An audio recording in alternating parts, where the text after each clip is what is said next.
Hello media farmers எல்லோரும் எப்படி இருக்கீங்க? எல்லோரும் நல்லா இருப்பீங்கன்னு நினைக்கிறேன். கலப்பின மாடுகளை வளர்க்குறதுல பார்த்திங்கன்னா நிறைய பிரச்சனைகள் இருக்குது. அதில் குறிப்பிட்ட பிரச்சனை என்னென்னா, இதுங்களை நம்ம மெயின்டைன் பண்ணுறது ரொம்ப ரொம்ப ஒரு கடினமான வேலை. பராமரிப்புன்றது இந்த மாடுகளில் நம்ம நினச்சி பார்க்க முடியாத அளவுக்கு ரொம்ப அதிகம். உடல்நல கோளாறுகள்னு பார்த்திங்கன்னா இந்த மாடுகளில் அடிக்கடி வந்துக்கிட்டே இருக்கும். இந்த மாட்டோட சாணத்தையும் நிறைய பேர் இயற்கை விவசாயத்துக்கு பயன்படுத்த மாட்டாங்க. அதுக்கு முக்கியமான காரணம் இதில் எல்லா ஊட்டச்சத்துக்களும் இருக்கும், நார்மலாக இருக்க மாடு மாரி. ஆனால் என்ன பிரச்சனைன்னு பார்த்தீங்கன்னா, நம்ம நாட்டு மாட்டு இனத்துலேருந்து வர அந்த சாணத்தில் நன்மை செய்யும் நுண்ணுயிர்கள் அதிகமாக இருக்கும். ஆனால் இதில் பார்த்தீங்கன்னா நோய் தாக்கக்கூடிய நுண்ணுயிர்கள் தான் அதிகமாக இருக்குது. அதனால் இதை நிறைய பேர் பயன்படுத்த மாட்டாங்க. இதோட கோமியம், அதாச்சும் இந்த மாட்டோட யூரின் பார்த்தீங்கன்னா அந்த அளவுக்கு ஒரு குவாலிட்டியாக தான் இல்லை. அதுலேயும் நிறைய பேத்தஜன்ஸ், நோய் தாக்கக்கூடிய நுண்ணுயிர்கள் தான் இருக்குது. ஹோல்ஸ்டீன் ஃப்ரீசியன், ஜெர்சி அப்படின்ற இந்த 2 வகையான கலப்பின மாடுகள் ரொம்ப அமைதியான மாடுகள். நாட்டு மாடுகள் மாரி ரொம்ப ஒரு கோவமாக அக்ரெசிவாக பிஹேவ் பண்ணாது. இதுங்க ரொம்ப குளிர்ந்த பிரதேசத்தில் வாழ்ந்துட்டு இருந்த ஒரு மாட்டினங்கள். இதை நம்ம ஊருக்கு நம்ம ரெடி பண்ணி வச்சோம். ஆனால் இதில் என்ன பிரச்சனை பார்த்திங்கன்னா, இதில் வேர்வை சுரப்பிகள்ன்றது இந்த மாடுகளில் ரொம்ப குறைவாக தான் இருக்கும். அதனால் இந்த மாடுகளால் நம்ம ஊர் வெப்பத்தை அதிக அளவில் தாங்க முடியாது. வெயிலெல்லாம் இந்த மாடுகளை கட்டவே முடியாது, ரொம்ப சோர்ந்து போயிடும்.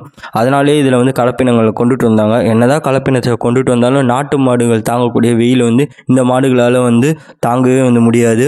பெரிய உடம்பு இருக்கும். இந்த மாடுகளால் பார்த்திங்கன்னா ரொம்ப நேரம் நடக்க முடியாது. ரொம்ப கடினமான பாறைகள் அது மாதிரி இடத்தெல்லாம் இந்த மாடுகளால் நடக்கவே முடியாது. இதோட பாதம்னு பார்த்திங்கன்னா அந்தளவுக்கு ஸ்ட்ராங்காகவும் இருக்காது, ஓடவும் முடியாது.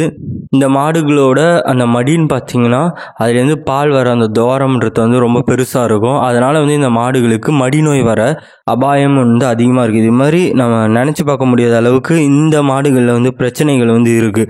இதை வளர்க்குறதுக்கு முக்கியமான காரணம் என்னென்னு பார்த்தீங்கன்னா, அதிக அளவில் பால் கொடுக்குது அப்படின்ற ஒரே ரீசன் மட்டும்தான். இந்த மாடுகள் வளர்கிறதுக்கும் நிறைய தீவனம் தேவைப்படுது.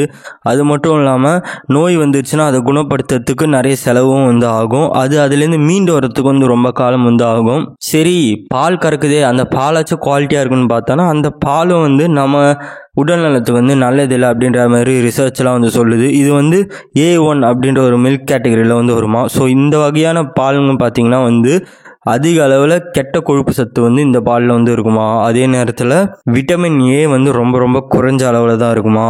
பசுக்களாச்சும் பரவாயில்ல, பால் கறக்குதுன்ற ஒரு காரணத்துக்காக நம்ம வளர்க்கலாம். ஆனால் இதுவே காளையாக இருக்குன்னு பார்த்தீங்கன்னா அது எதுக்குமே பிரயோஜனம் இல்லை.